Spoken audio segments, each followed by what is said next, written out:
The Ohio State University College of Food, Agriculture, and Environmental Science is a driving force throughout rural Ohio, and in particular, its South Centers located in Piketon, Ohio. The South Centers provides research and educational formats in a number of areas, including horticulture, fruits and vegetables, soil and bioengineering, aquaculture, and business development services. Dr. Tom Worley, Director of South Centers, hosts a monthly South Centers chat. Here's Tom. Good afternoon and welcome to another session of our South Centers chat. It's a beautiful afternoon here in April in Rio Grande, Ohio, and we're pleased to host a session this afternoon that I think you'll find very, very interesting.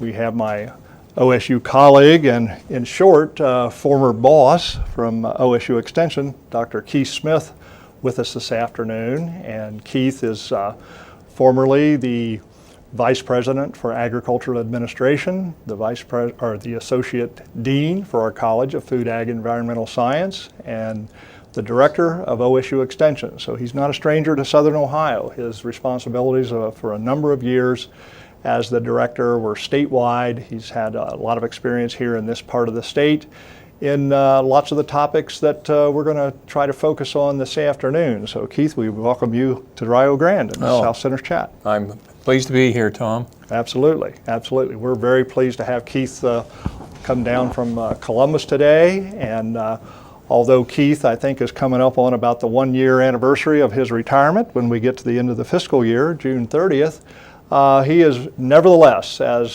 fully expected, fully engaged and active, even as an emeriti in our college, and he resides within the Department of Agricultural Communication, Education, and Leadership, and as a faculty member, and actually is very well recognized nationally. We're going to get into a little bit of that, as well as holds the title of the Gist Chair in Leadership. And Keith, if you want to add anything about the background and your experience as director in this part of the state, that would be fine. But before we get into the Gist Chair, maybe.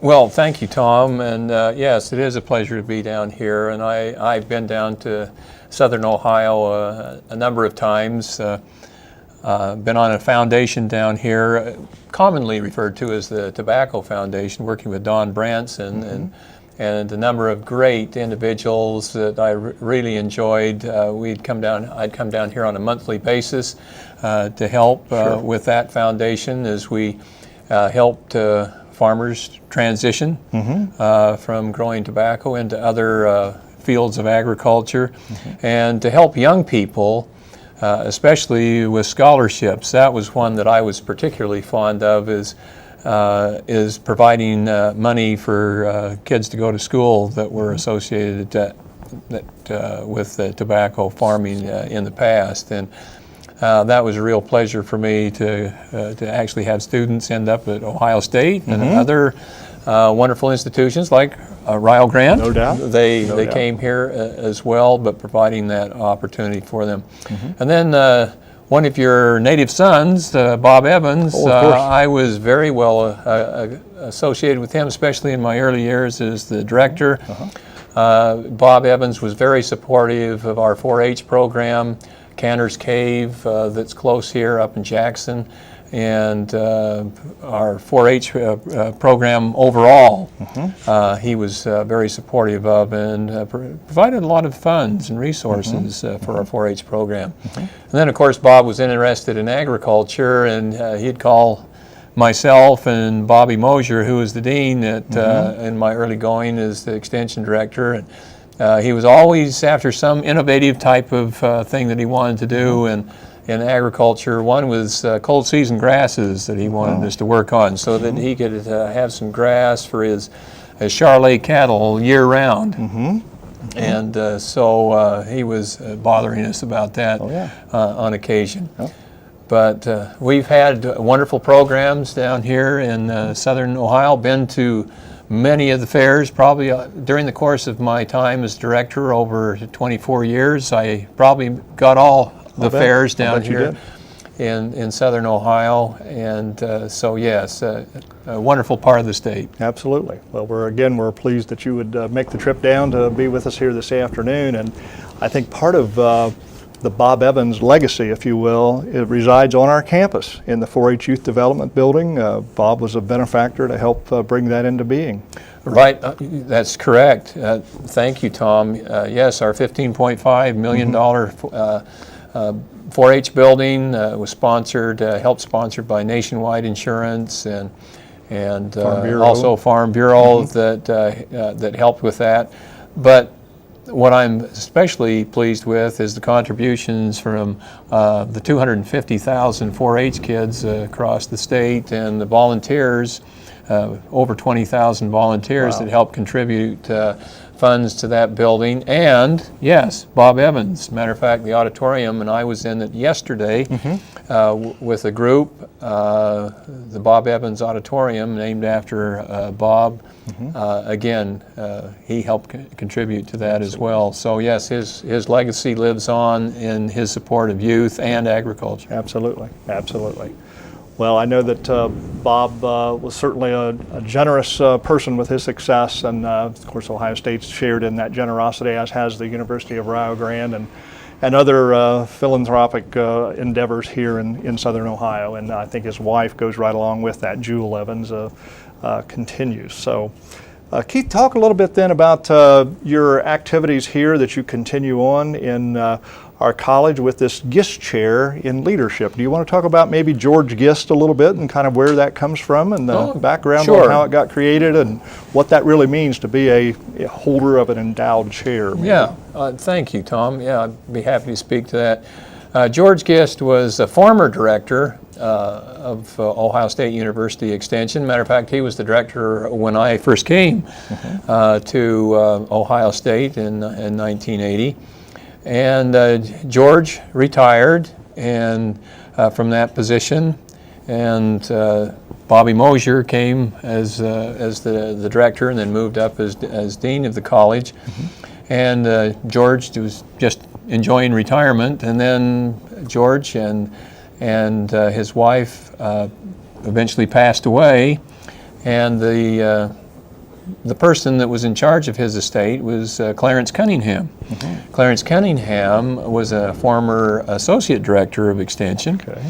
And Clarence came in to see me one day and said George left a gift to the university, and he wanted to talk about it. And of course, in my own mind, I was thinking a few $1,000s. You were holding the same position, yeah, right? he was holding the same position as I was, and I thought that'd be great. Have a seat, Clarence, and let's talk about it. And so we sat down, and he said George left almost $1 million. And I said, I kind of put my hands on the table, and wow, he must have saved his money a lot better than I did, or I have.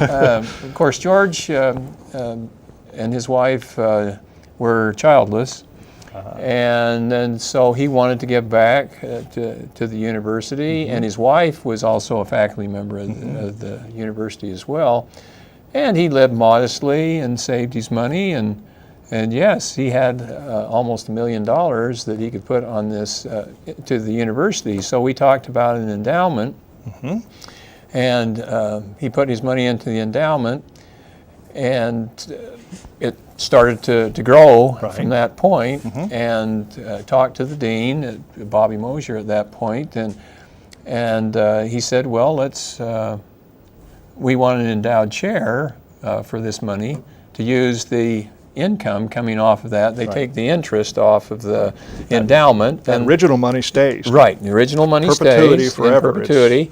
And you take the interest off of that money and you give it to a professor to be used for research, teaching, outreach activities within the college. And so we put together a search committee, and I thought, good grief, I would enjoy something like this. And I asked the dean if I could put my hat in the ring, and he said, well, why not? It's going to be up in the department you're tenured in. He says, no favoritism or anything. Right. You'll be put up against everybody else. Well, long story short, I was fortunate enough to get the nod for this endowed chair. So I've had this endowment and I've had this money. It's amounted to about $80,000 a year, and I put it on graduate students and put it right back into the department to be used for students working on their degree and to become teachers themselves. Right. And then I've used most of it for that, and then a little bit for other leadership activities within the college. Somebody puts in a proposal to me for a leadership activity out in the county or leadership activity on the state. Then I provided a few $1,000s for these leadership activities over the years that I've had this endowed chair. So continue on in that role. Yeah, continuing on in that role while I have it. But the interesting thing about this, Tom, is that George set it up, and this is a little bit unusual too, that people might be interested in. Usually an endowment set up in a particular department and it stays within that department. Well, George, his department had been agronomy. And so but he was also interested in leadership.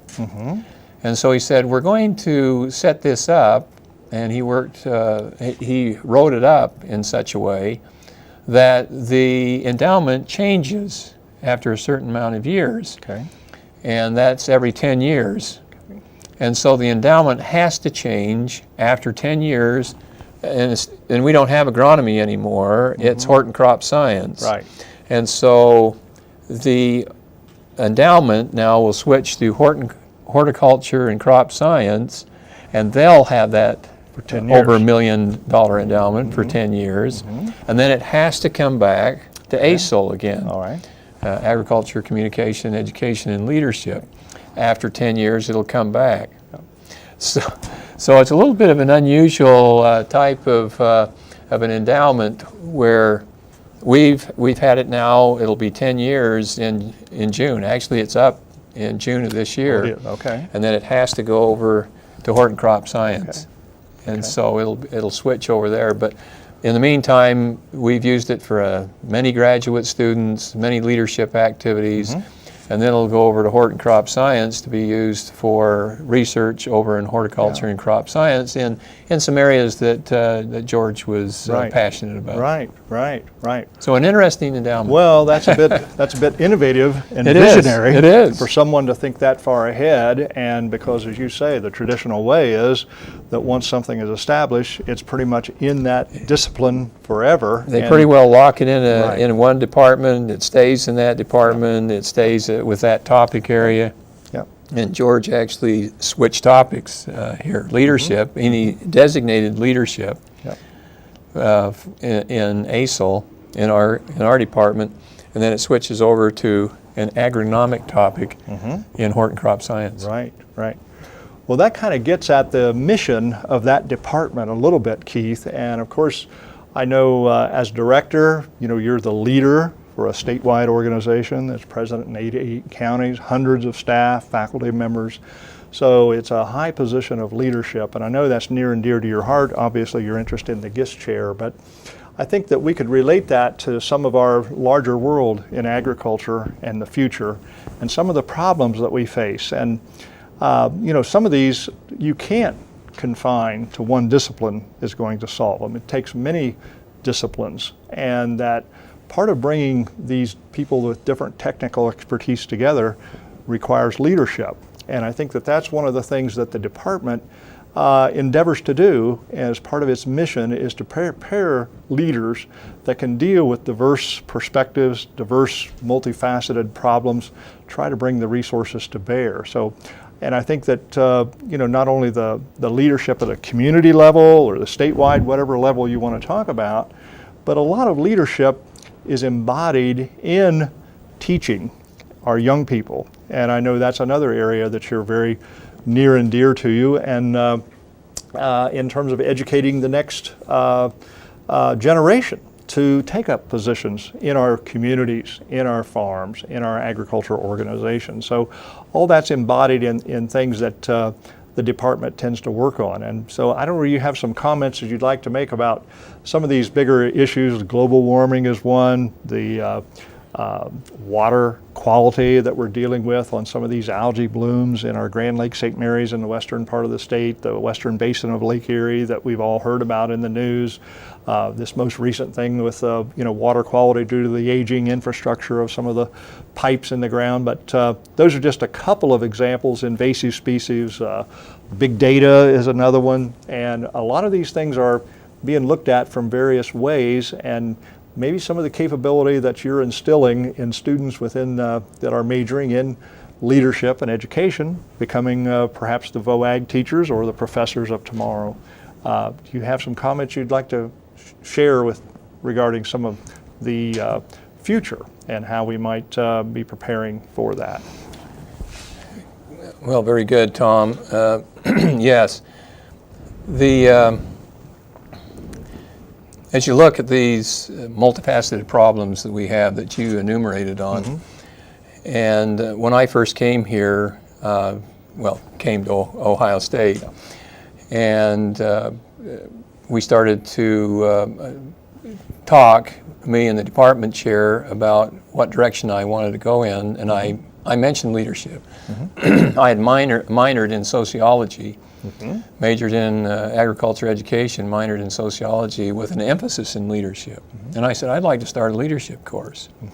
He thought that was great. Wow. We did not have a leadership course in the college at that point. At that point, leadership, you think that's going to be over in business or student association, etc. College of Agriculture, leadership, and that's the kind of pushback I got when I started to talk across campus about establishing a leadership course. But I pushed it through, and I got it approved with the provision that was called agricultural leadership, and because business college didn't want me to just put plain leadership and be competing against them. I was fine with that because, as you indicated, we need leadership in agriculture. Sure. Absolutely. Sure. So I started the course way back in the early 80s, and the course has grown from just one course, eventually evolved into 2 courses, and now it's a minor in our department. And we have minors, kids taking this minor all over campus. Come from other colleges, other departments that are taking it now in our department. And here again, we're being recognized as an important center for leadership studies now in our college, which one of my dreams. The vision becomes reality. Yes, vision becomes reality, and we started the Leadership Center in our college. I started that, in matter of fact, a reconstructed men's restroom. I recall. On campus. And that Leadership Center has grown now, and we provide leadership training out of that center, and the GIST chair supports that as well. Now you got into youth, absolutely. This is where it has to start, and 4-H has been all about that. 4-H was started with, in mind, originally corn clubs and canning clubs for girls that A.B. Graham started in 1903, but that is grown now 250,000 kids in Ohio, one of the largest programs in the state, with the main concentration in citizenship of our young people, living skills, and leadership.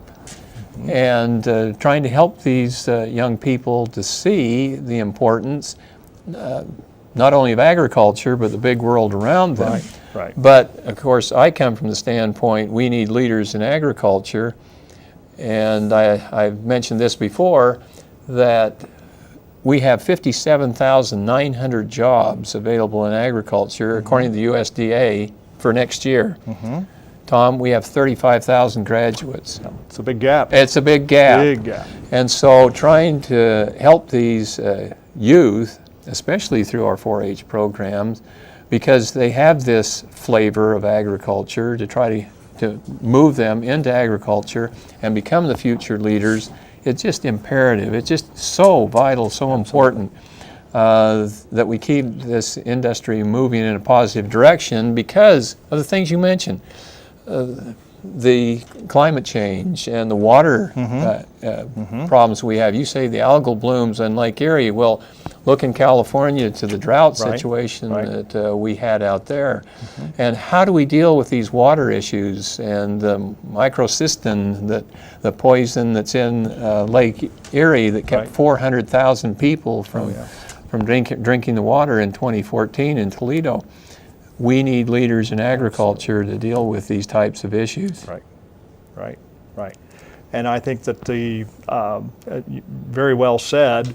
And I think that when you mention those number of jobs, I'm not sure whether that's qualified by the degree of preparation for those 57,000, whether all those require a college education or they were bachelor degree required. They would be. Most all of them are bachelor's degree required, and so that's why we're saying 35,000 graduates, and we have these bachelor required degrees in agriculture, 57,900.